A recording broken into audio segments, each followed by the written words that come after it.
March 24th, 1945. Near the Rhine River, Germany. 9:18 p.m. The first tank arrives without making a sound.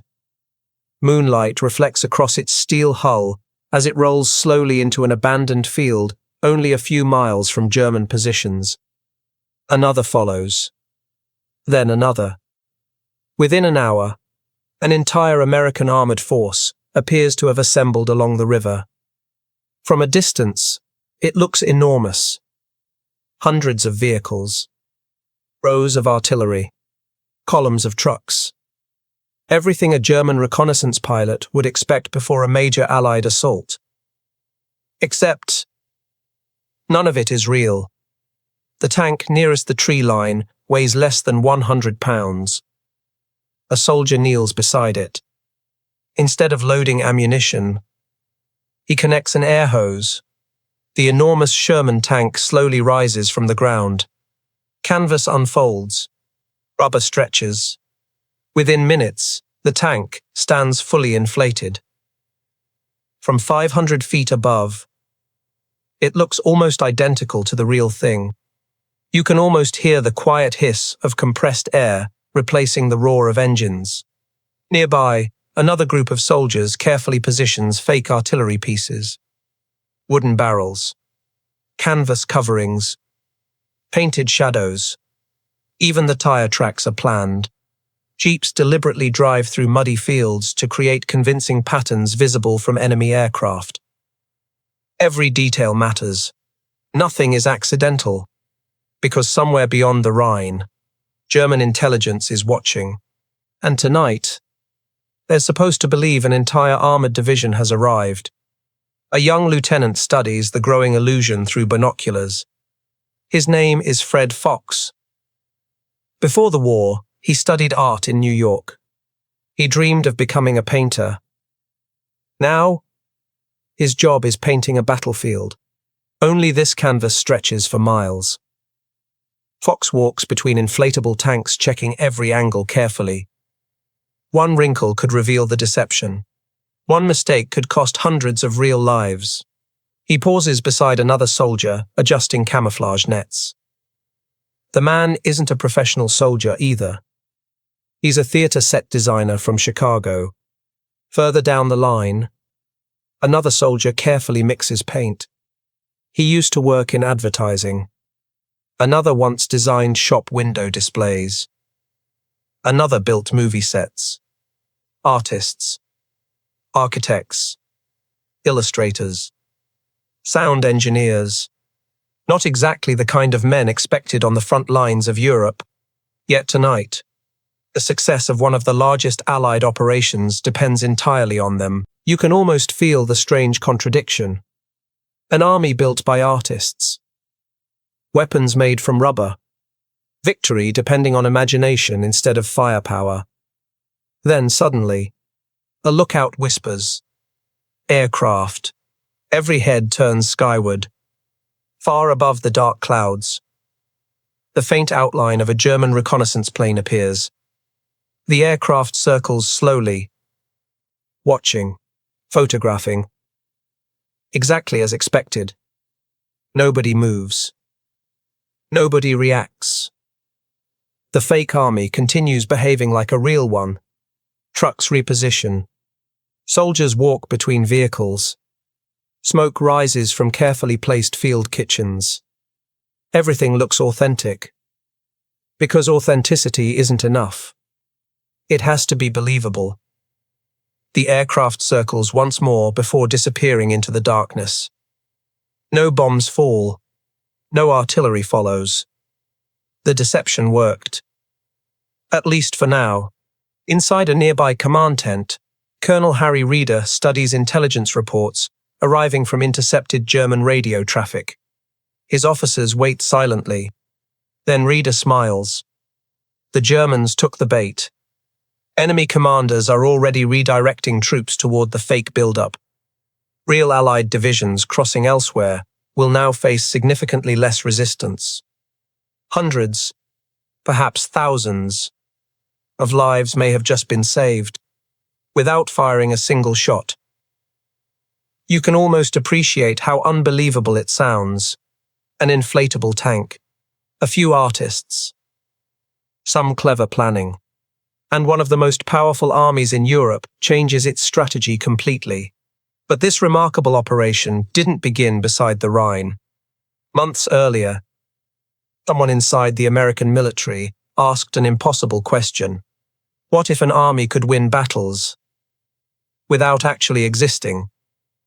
The answer would create one of World War II's most closely guarded secrets. A secret so successful that it remained classified for decades after the war ended. And before the Ghost Army fooled German commanders, they first had to convince the United States Army that such an impossible idea could actually work. January 20th, 1944. Camp Forest, Tennessee. 8:12 a.m.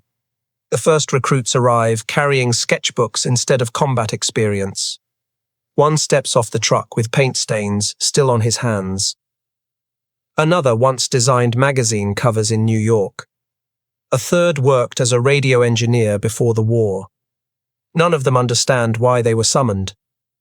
The orders mention only one thing: special assignment. No details. No explanation. Only secrecy.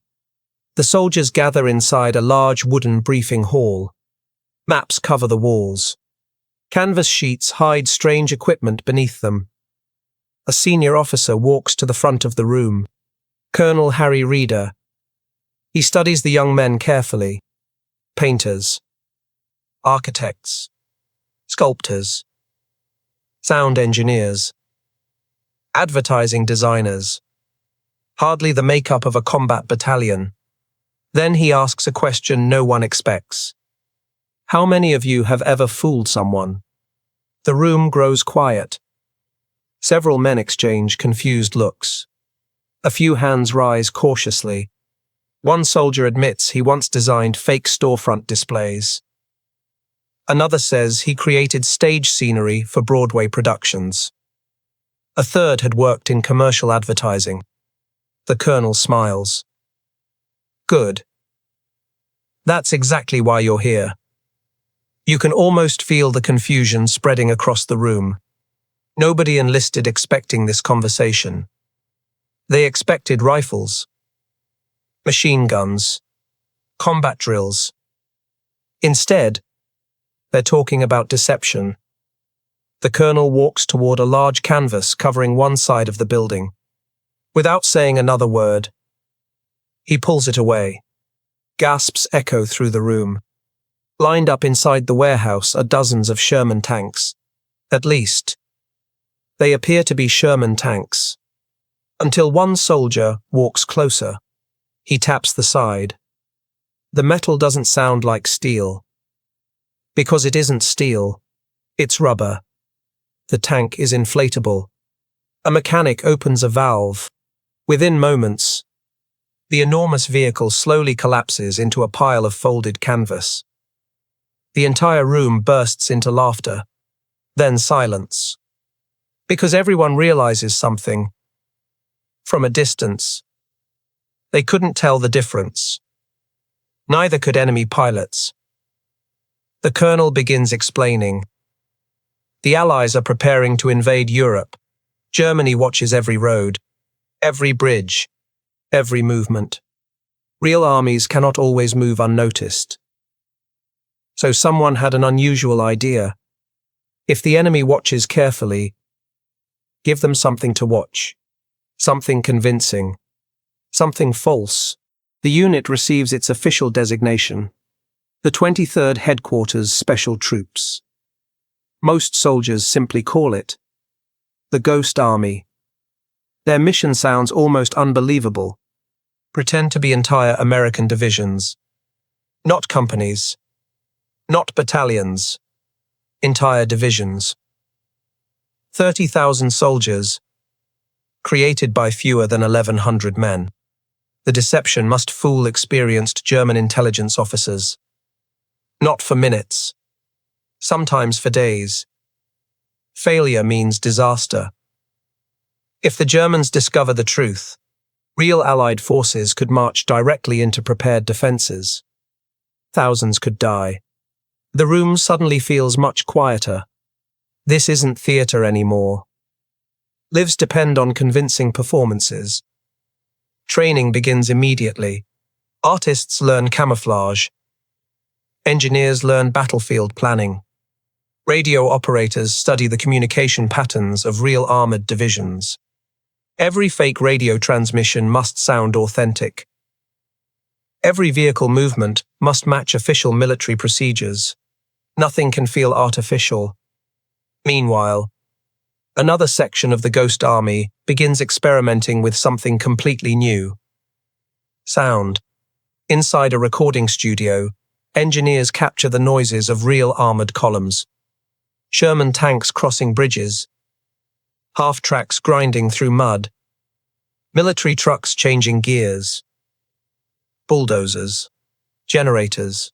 Even soldiers talking around campfires. Hundreds of different sounds.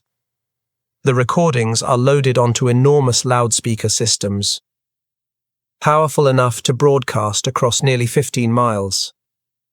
One evening, the engineers test them. A quiet field suddenly fills with the thunder of an advancing armored division. The sound is overwhelming. Yet, there isn't a single real tank anywhere nearby. Only speakers. Only recordings. You can almost imagine a German patrol listening from several miles away, hearing engines, tracks, voices, reporting an entire American force approaching, exactly as planned. But deception requires more than sound and inflatable tanks.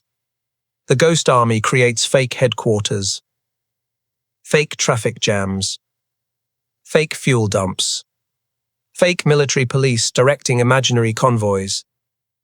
Even laundry lines appear beside fake camps, because reconnaissance pilots notice everything. So the illusion must include everything. One soldier jokes that they spend more time pretending to fight than actually fighting. Nobody laughs for long, because everyone understands the danger. Unlike normal soldiers, the Ghost Army cannot rely on heavy weapons if discovered. Their strongest weapon is surprise. Lose that, and they're badly outnumbered. Months later, their training ends. The inflatable tanks are packed. The sound equipment loaded. The fake army boards ships bound for Europe. No newspapers mention them.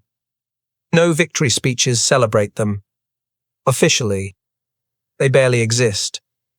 Yet within a few months, they will fool some of Germany's most experienced commanders, and one deception operation beside the Rhine will become so convincing that entire German formations move toward an army made entirely of rubber, speakers, and imagination. March 18th, 1945. Western Germany. 6:42 p.m. The convoy never stops moving. Dozens of trucks rumble along muddy roads beneath a grey evening sky. At least, that's what German reconnaissance pilots report seeing. An entire American armored division appears to be shifting toward the Rhine River. Columns of tanks, artillery, supply vehicles. Everything points toward a major crossing.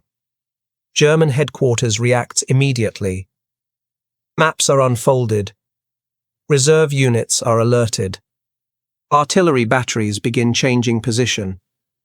To the officers studying aerial photographs, the evidence seems overwhelming. The Americans are preparing something big, but nearly every vehicle in those photographs is hollow. You can almost imagine the disbelief if they had driven across the battlefield themselves. The Sherman tanks, weighing less than 2 soldiers. The artillery pieces built from painted rubber. The trucks containing nothing but air, yet from 2,000 feet above. They look absolutely convincing.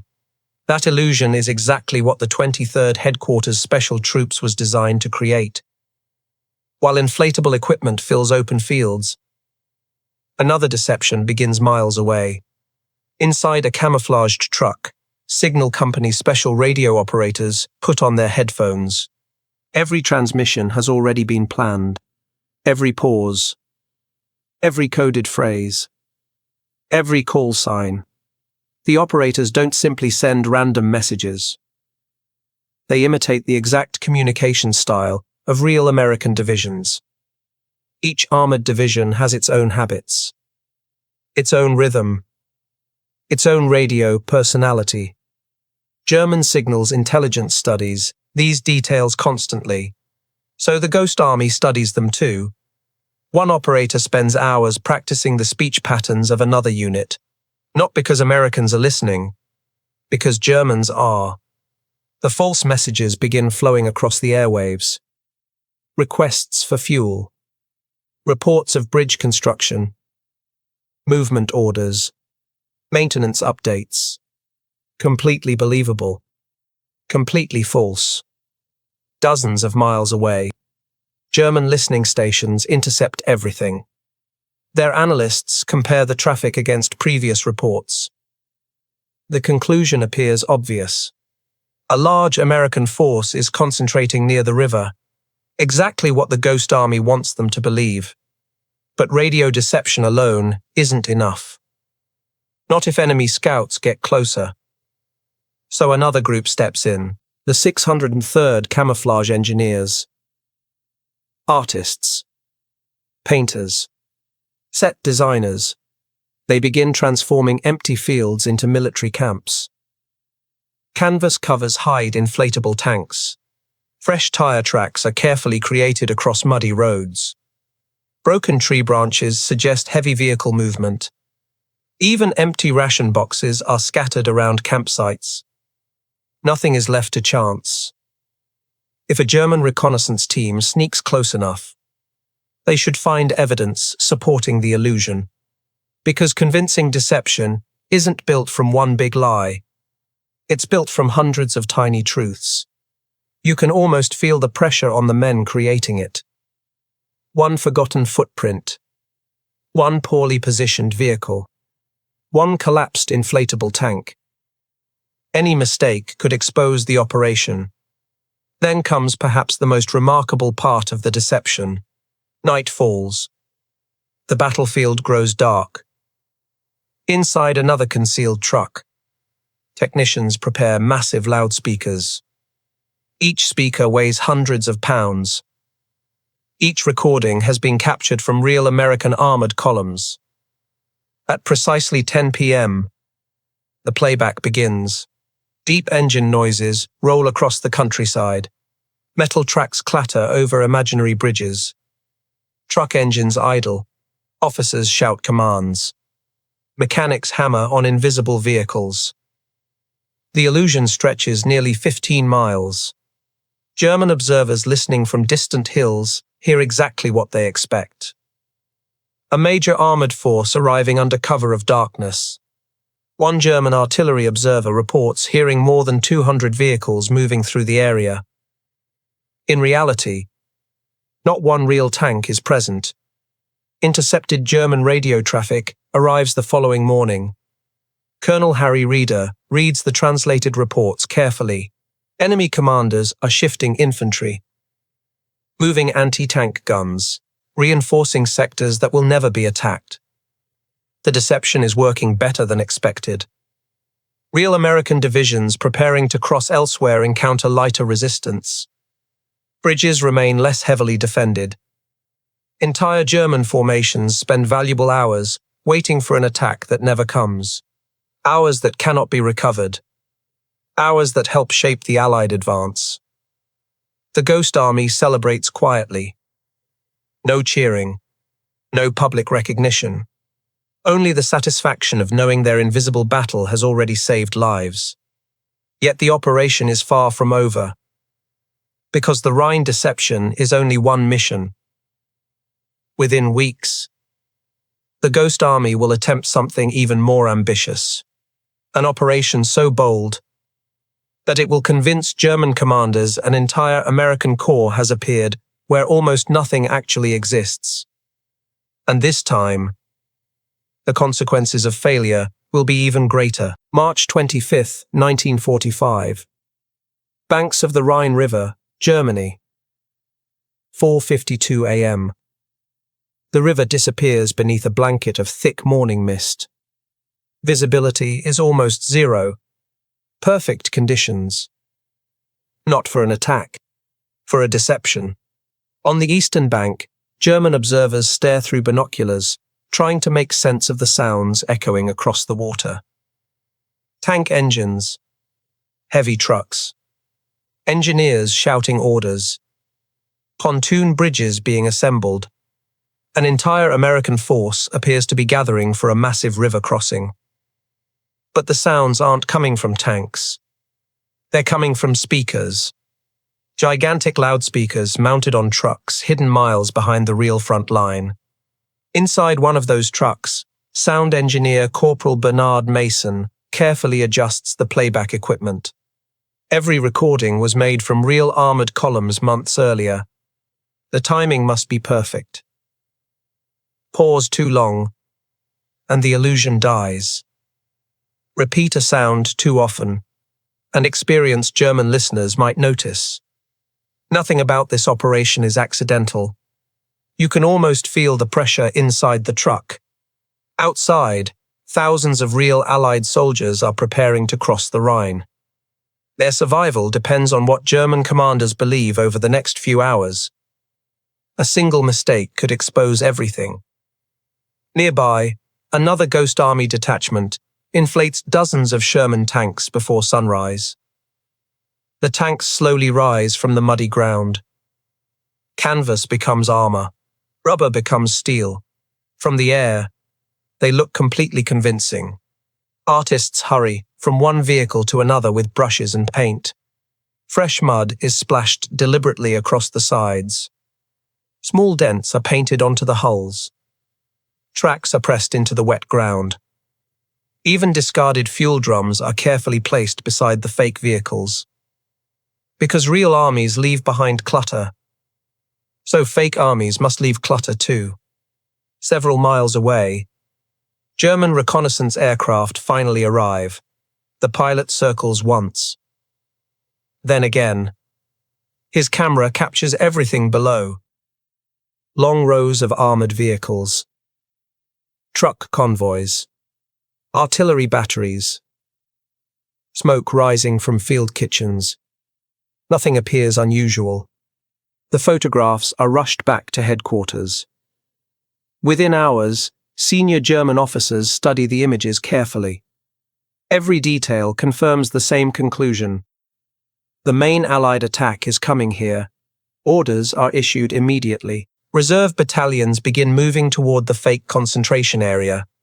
Anti-tank guns are repositioned. Additional artillery is ordered forward. The deception is succeeding beyond expectations. Meanwhile, the real Allied assault begins somewhere else. American engineers quietly launch pontoon bridges across another section of the Rhine. Infantry crosses first, then tanks, then endless supply convoys. Resistance is lighter than expected. Many German defenders had already been sent toward the Ghost Army's fake buildup. The illusion has done exactly what it was designed to do. It didn't destroy enemy divisions. It moved them. And sometimes, moving an enemy is more valuable than defeating one. You can almost appreciate the incredible simplicity of the strategy. No massive battle. No dramatic explosion. Just convincing the enemy to make the wrong decision. Throughout the day, intercepted German radio traffic continues arriving. One message reports large American armored forces preparing another crossing. Another requests urgent reinforcements. A third warns commanders not to weaken defenses near the Ghost Army's position. Every message is based on something that doesn't actually exist. Colonel Harry Reeder quietly folds the intelligence reports. He doesn't celebrate. His men don't either, because another mission is already waiting. The Ghost Army rarely stayed in one place for long. As soon as one deception ended, another began. Inflatable tanks were packed away, speakers loaded onto trucks, fake headquarters dismantled. Within hours, the invisible army disappeared, only to reappear somewhere completely different. Again and again, between the summer of 1944 and the final weeks of the war, the Ghost Army conducted more than 20 major deception operations, each one carefully planned, each one risking discovery, each one protecting thousands of Allied soldiers who never realized they were being shielded by artists, designers, and sound technicians. Yet almost no one outside the unit knew these missions were happening, not even many American commanders. The operations remained highly classified. The fewer people who knew, the safer the deception remained. When Germany finally surrendered in May 1945, the Ghost Army quietly packed away its inflatable tanks for the last time. No victory parade celebrated their achievements. No newspaper printed their story. Officially, they had barely existed. And for nearly 50 years, one of World War II's most remarkable military units remained hidden behind the same weapon that made it famous: deception. Only decades later would the world finally learn how a handful of artists, armed with rubber tanks, loudspeakers, and imagination, helped fool Hitler's commanders and changed the course of battles without firing a single shot. May 8, 1945. Western Europe. 3:26 p.m. The guns fall silent. Across Europe, church bells begin ringing. Soldiers embrace one another in muddy streets. Civilians cautiously emerge from ruined buildings. Germany has surrendered. World War II in Europe is finally over. For millions of people, the war ends with celebration. For the men of the 23rd Headquarters Special Troops, it ends with silence. Their inflatable tanks are folded one final time. The giant loudspeakers are disconnected. Fake headquarters disappear. Canvas trucks roll quietly toward storage depots. Within hours, the Ghost Army itself seems to vanish, almost as if it had never existed. You can almost imagine the strange feeling surrounding the soldiers. For nearly a year, they had lived inside carefully constructed illusions, pretending to be divisions that never existed, speaking over radios using false identities, building battlefields from imagination. Now, they simply go home. No newspaper interviews, no public ceremonies, no medals recognizing deception, because everything they had done remained classified. The orders were simple. Tell no one. Not your family. Not your friends. Not even other veterans. The Ghost Army became another wartime secret locked away inside government archives. Years passed, then decades. The artists returned to painting. Architects returned to designing buildings. Advertising illustrators reopened studios. Sound engineers found work in broadcasting. Most people never knew where they had truly served during the war. One former soldier, Ellsworth Kelly, quietly became one of America's most influential modern artists. Another, Bill Blass, built one of the country's most famous fashion companies. Others became photographers, teachers, and architects. Their wartime experiences rarely appeared in interviews, because legally, they couldn't discuss them. The greatest trick of the Ghost Army wasn't fooling German commanders. It was disappearing from history itself.